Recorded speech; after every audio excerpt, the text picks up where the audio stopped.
এতিয়া মহে কামুৰিছে বুলি কৈ মানুহৰ ইয়াত চিম্পেথি ল'ব নিবিচাৰিব এই হত্যাকাৰীবিলাকৰ পক্ষত কথা কৈ বোলে এই কিবা জেলত বোলে কিবা আপোনাৰ মাটিত শুই আছে বুলি কৈছে আমি সব কথা গম পাওঁ জেলত কেনেকৈ থাকে এগৰাকী আপোনাৰ অভিযুক্ত এই কথা জানো আমি গতিকে অসমৰ মানুহক তেওঁ ব্লেকমেইল কৰি আছে তাত বোলে আপোনাৰ এই কিবা ভাতলত দালি ভাত খাই মানুহবিলাক শুকাই ক্ষীণাই গৈছে বুলি কৈছে সব মিছা কথা জেলত তেনেকে কাকো ৰখা নহয় জেলত কাৰ্পেটতে ধুনীয়াকৈ শুবলৈ পৰিৱেশ পৰিস্থিতি কৰি দিয়া হৈছে জেলত কেনেকৈ থাকে জেলত যোৱা মানুহবিলাকে জানে সময়মতে ভাত খাবলৈ দিয়ে মূল যেটো আমাৰ #জাষ্টিছ ফৰ জুবিন গাৰ্গ জুবিনদাৰ ন্যায় বিচাৰ যেটো সংগ্ৰাম সেইটো পাতল কৰিব খুজিছে মুখ্যমন্ত্ৰীয়ে ইয়াৰ পৰা অসমবাসী ৰাইজক সাৱধান হ'বৰ কাৰণে আমি অনুৰোধ জনাইছো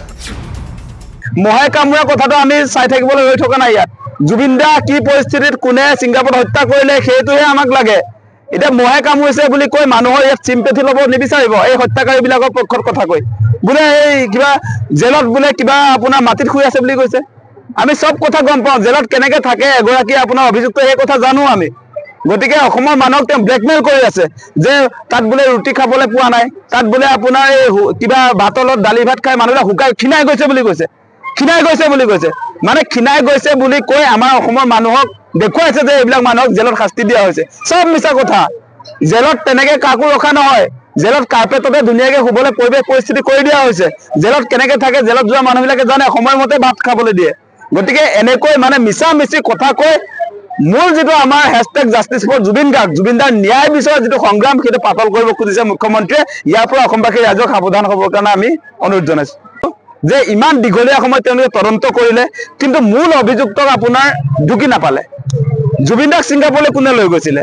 আজি আপোনাৰ ছিংগাপুৰত নৰ্থ ইষ্ট ইণ্ডিয়া ফেষ্টিভেল চামকানু মহন্তক লগত লৈ হাই কমিশ্যন অফ ইণ্ডিয়াই পাতিছিলে হাই কমিশ্যন অফ ইণ্ডিয়া মানে বিজেপি চৰকাৰে পাতিছিলে গতিকে বিজেপি চৰকাৰৰ কোনো এতিয়ালৈকে কোনো অনুষ্ঠানক ছিংগাপুৰত থকা হাই কমিশ্যনে হওক বা আপোনাৰ আমাৰ ভাৰতৰ যি বিদেশ মন্ত্ৰণালয় আছে কোনো মন্ত্ৰীক আচলতে আপোনাৰ তদন্তৰ আওতালৈ অনা নাই আপোনাৰ ঘটনা ঘটিছে ছিংগাপুৰত কিন্তু ইয়াত আপুনি চাব গুৱাহাটীত আপোনাৰ হোটেল এই যিবিলাকত আপোনাৰ জুবিনদাই কেতিয়াবা পুৰি বা চাহ খাইছিলে সেইবিলাক মানুহক তদন্তৰ আওতালৈ আনিছে গুৱাহাটীৰ বিহু কমিটিবিলাকক তদন্তৰ আওতালৈ আনিছে গতিকে তদন্ত কৰিব লাগিছিলে ছিংগাপুৰৰ আছাম এছ'চিয়েশ্যনৰ যিবিলাক সভাপতি সম্পাদক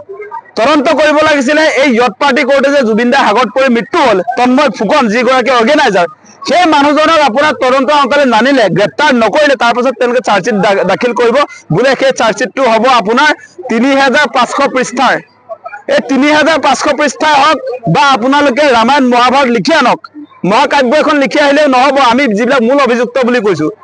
হিমন্ত বিশ্ব শৰ্মাও মূল অভিযুক্ত কাৰণ এই হাই কমিশ্যন অফ ইণ্ডিয়াৰ লগত নৰ্থ ইষ্ট ইণ্ডিয়া ফেষ্টিভেল কেনেকৈ আয়োজন হ'ব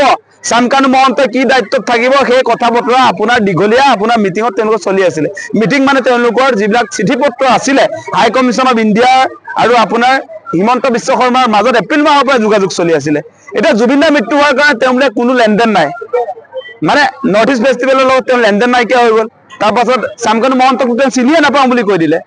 গতিকে এই মানুহজনে অসমৰ মানুহক ব্লেকমেইল কৰি আছে আৰু এতিয়া তেওঁ এটা বস্তু সন্মুখলৈ আনিছে চাৰ্জশ্বিট 12 তাৰিখে দাখিল কৰিব তেওঁ কৈ ফুৰিছে বোলে মহে কামুৰিছে চামকানু মহন্তক